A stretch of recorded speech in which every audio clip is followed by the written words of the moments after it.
Good morning. I have missed you guys. Welcome in. Good morning. If this is your first time tuning in, let me know where you're tuning in from. Let me give you a shout out. And for my oldies, good morning. Miss y'all. Hello, Sareen. Good morning. Good morning, Facebook. Good morning, Instagram. Honor Pat. Good morning. I'm going to try to breeze through. I haven't been here in a couple of weeks. It's just been chaos between my work life and my personal life and busyness. Someone is saying no sound. If you're on Instagram and you can hear me, just raise your hands. Let me make sure that this is just isolated to that person. Good morning, Lady Staff. Desire from Maryland. Good morning. Um, Today, I'm just going to jump right into it. Hi from Chicago, Princeton, Texas. Welcome.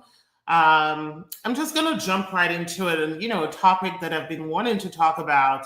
And, of course, I'll answer your questions or take your questions as you bring them. Related to men, so I've been getting this a lot recently, and I'm not really sure where that's coming from, where we consult or meet with men who have experienced extreme domestic abuse, but for whatever reason, they've convinced themselves that, okay, so you guys can hear me, awesome. They've convinced themselves that they can't be victims of abuse, or that nobody will believe them because, they don't have a police report or they don't have an injury, therefore they're a guy, but that's not how it works. So before I get into it, let me introduce myself. My name is Aisha Chidoe. I'm an immigration lawyer. I represent clients all over the U.S. with their immigration matters. If you want to schedule a consultation, call 407-995-6567. If you want to send a WhatsApp, you can send it to 404-333-8751. Okay, so as I was saying, I wanted to talk about men in particular, where it relates to either abuse in an application related to VAWA, or abuse related in an application to conditional removal on your green card when you're requesting a waiver because you have a 2-year conditional green card. So a lot of times, and I was speaking of my own client demographics for the most part, I get a lot of clients from English-speaking countries in the world, i.e. from the Caribbean, from Africa, from, South Asia. And for them, they're in those societies where the men are the patriarch, and they're used to providing, financially, where it's not like a split, where it's not like 50-50 or whatever the case may be. A lot of times, a lot of the abuse that they're going to see is starting with financial. They're going to see a lot of financial abuse because, I meet men who say, this is my culture, this is how I was raised, even though I don't have my papers, even though my spouse doesn't want to file for me, I have to find a way to work. I have to find a way to provide for her because my spouse has chosen not to work. My spouse wants to buy this bag. My spouse wants to do this, or whatever the case may be. And so these spouses, and the caveat here is I'm not attacking men or women, by the way. I'm just giving you facts or scenarios based on what I've seen, and, sometimes these women who end up being abusive to them basically threaten them and one about their manhood, or their ability to provide, or compare them to previous spouses. Or previous, exes or whatever it is. They even compare down to even their physical intimacy as a form of attack, and, for a lot of men, that is really devastating. Like I can't tell you guys, all the sorts of nonsense we've seen, where we've literally seen women like text those men they're abusing, like pictures of the private parts of their exes, saying that you can never be this good, or you can never be this big, or whatever the case may be, because maybe the the spouse is not able to provide, or tells them, if you don't give me a Range Rover. We had a client where she was basically like, if you don't buy me a Range Rover, I'm going to make sure that this is going to be the end for you. So financial abuse is a big form of abuse. That's very difficult for men to believe that they're being abused in that case, because again, they've been brought up in cultures where they're supposed to be the only breadwinner, not even primary, only breadwinner. So they just kind of take the abuse. Another area where we see abuse with men is physical abuse. We know that if you slap, a woman or punch a woman, you're going to jail, but for a lot of our clients, we would have clients who get slapped left, right, and center.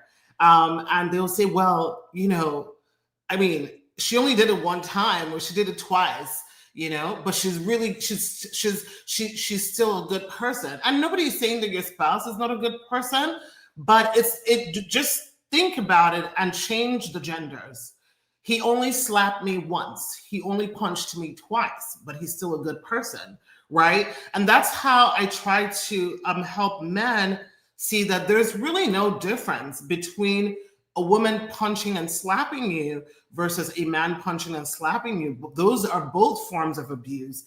And, it's okay to acknowledge it. It doesn't mean that you have become this weak human being because you're acknowledging that.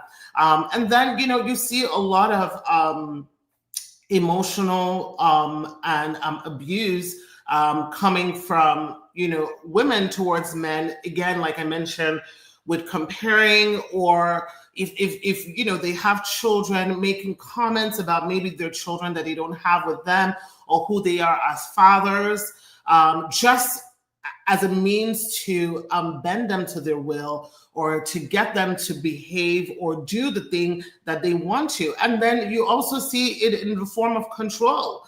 Some men like to go to the gym, right? And, if you have a woman who's insecure, or feels like, if you go to the gym, there are going to be all these chicks or all these girls who want to talk to you. So no, you can't go to the gym. No, you can't look better. No, you can't get healthier, because the better you look, the more attractive you'd be to someone else. So that's another way that we see women using control as a form of abuse towards men. And even sexual abuse, we see that a lot too, because sometimes, people think that sexual abuse is just being raped. People, say, you can't, rape a man, or whatever the case may be. But, there are certain things that you can do to bend their will, including women withholding, intimacy as a form of punishment for extended periods of time, or on the condition of them doing X, Y, and Z. So I could go on and on and on, about, and I see your questions, and I'll get to any of your questions once I finish this. They, go on and on about this, but, men definitely experience domestic abuse. Domestic abuse, as I've always said, is not only physical, there's verbal abuse, there's psychological abuse, there's emotional abuse, there's abuse of the legal system, where, women know that they can allege something falsely, and that person can get arrested because, most women are believed first before men in situations of physical and domestic violence. We had a client who he went through really, really bad physical abuse with his spouse, and he eventually got the courage to leave, and he was staying in a homeless shelter. And while he was in the homeless shelter, he went to work and got a call, and the police showed up, and basically the police arrested him, saying that he had battered and bruised his wife, who they showed him pictures, and he was like, what are you talking about? Like, I live in the homeless shelter and I've only gone to work.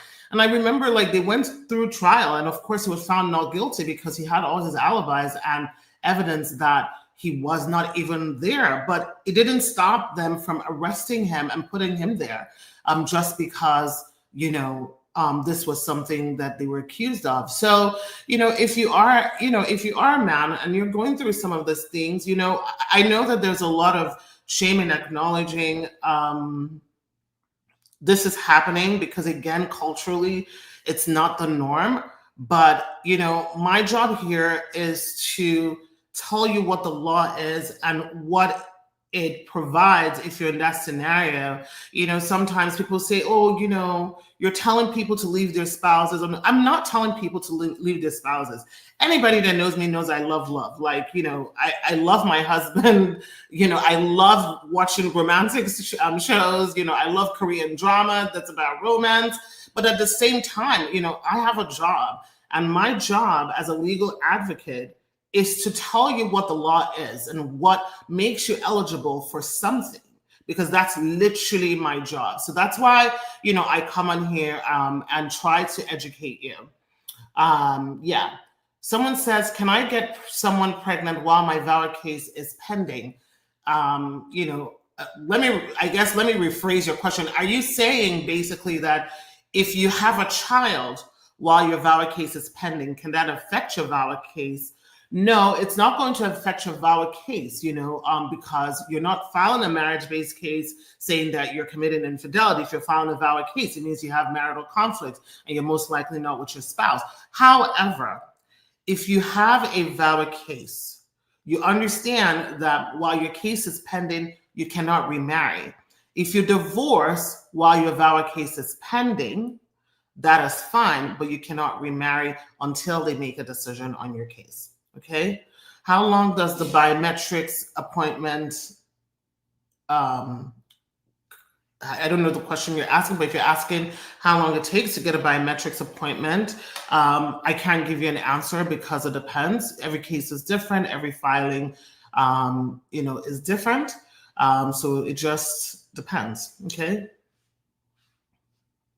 So Sandy says, good morning. I sent in my 2-year green card to get the 10-year green card, and they only gave me a 4-year on it. It's not a card. They sent me a letter. Don't know what's the cause of it. That is correct. When you file for removal of conditions, which is the I-751 form, removal of conditions means that you have a 2-year conditional green card and you're filing to remove the conditions on it. You will normally get an extension on the 2-year conditional green card for 4 years. It doesn't mean that they've approved your case or they've made a decision on your case. That extension is going to come in a green paper format. What it is that we're saying to you, hold on to this while we review and make a decision on your case. As most of you who have been through the process know, removal of conditions can take a long time. It can take anywhere from 2 to 3 years. So during that time, they want to make sure that you have status so that even if your 2-year conditional green card expires, that paper acts as an extension as long as you have it with that green card. So that's why. So Sandy, what you got is correct and normal. Okay. Joe Houston says, good to see you this morning. You've always been a blessing to some of us. Bring hope back to the hopeless. I'm grateful for your life, Aisha. Thank you so much. Thank you. I really, really appreciate that. I got my green card via VAWA due for citizenship in 2026. That's not possible.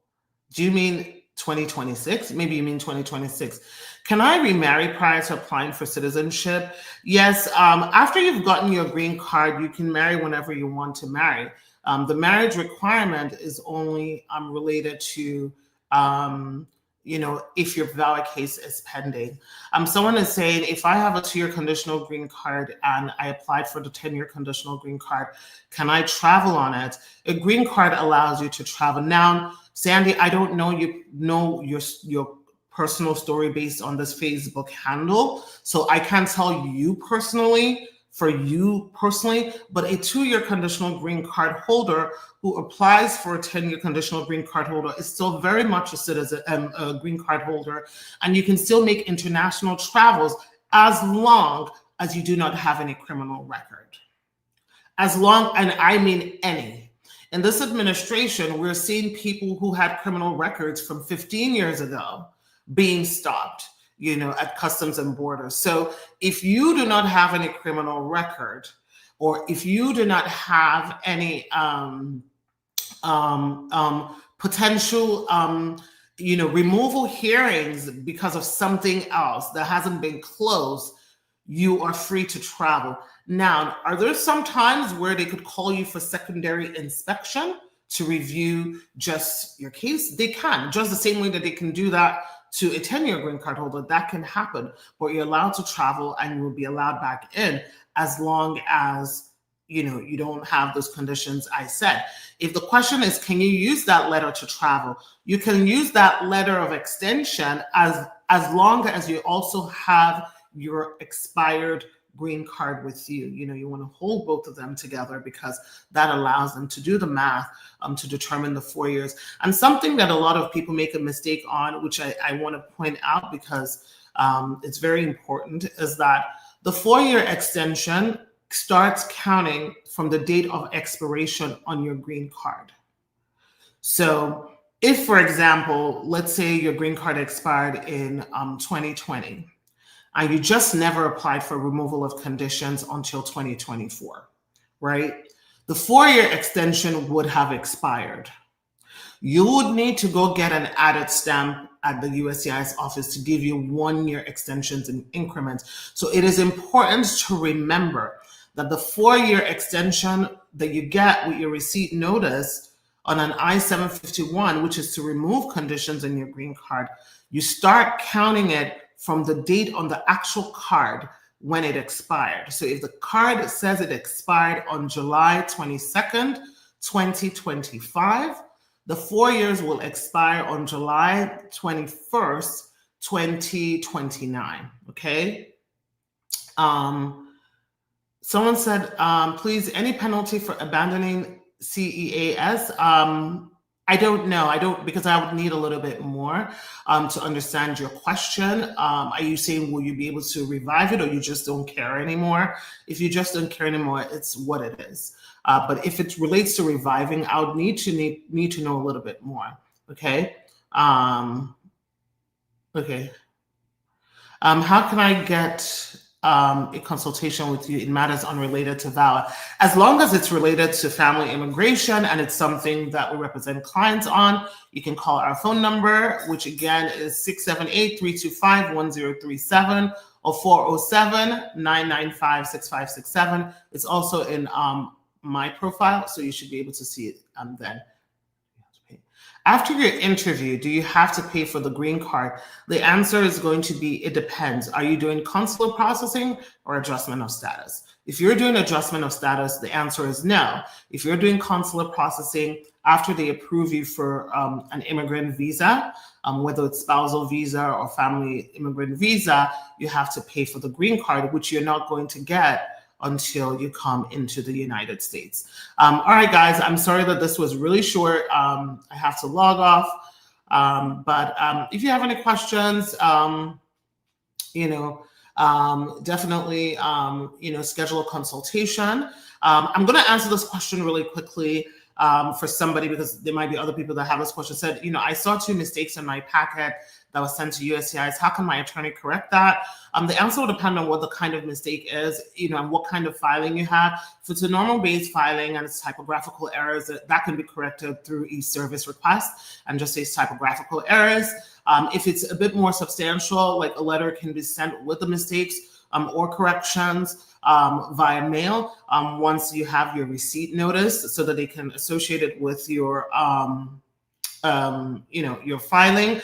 And then if you don't find the mistake until, i.e., like sometimes, we may have a client, and we say, oh, this shouldn't have been there, or a client didn't mention something, and we're finding out, for instance, that when we're doing like the interview prep for the interview, what we just do is we correct it at the interview and just say, we're amending to correct this. So as long as you correct it during the interview or prior to the interview, it's okay. All right, guys. I hope you guys have an amazing day, and I will chat with you all later. Bye.